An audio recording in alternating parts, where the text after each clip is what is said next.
En fait, les mecs, je viens de faire une découverte incroyable sur God Valley. Vous savez, depuis le début de ce flashback, j'ai une théorie qui voudrait que c'est Gab qui aurait vaincu Xebec sur God Valley.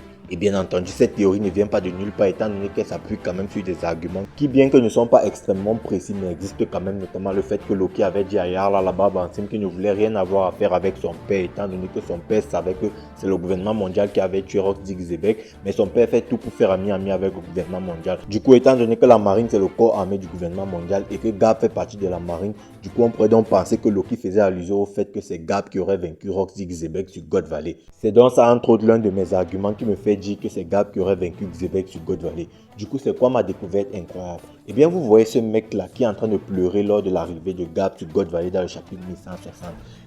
Ce mec-là, c'est typiquement le même mec qui nous était présenté dans le chapitre 957 lorsque Gab était présenté avec sa posture triomphante sur un adversaire dont on ne connaît pas réellement l'identité. Vraiment, c'est sans aucun doute la même personne, il n'y a pratiquement aucun doute à ce sujet. Mais est-ce que le fait que ce mec nous a été présenté dans le chapitre 957 et qu'il a été présenté dans le chapitre 1160 prouve que c'est Gab qui a vaincu Rox Xebec? Non. Ce qui me fait dire que c'est Gab qui aurait vaincu Rox Xebec à cause de ce mec-là, c'est le fait que lorsqu'on nous a présenté cette image du chapitre 957 où on avait un Gab avec une posture triomphante et ce mec derrière là en train d'exalter, on a les propos de Sengoku qui nous dit que c'est un certain vice-amiral Gab qui avait réussi à arrêter l'avancée maléfique jusqu'à là imbattable de l'équipage des Rox et son nom résonnant partout dans le monde. Et pour arrêter un groupe, qu'est-ce qu'il faut faire?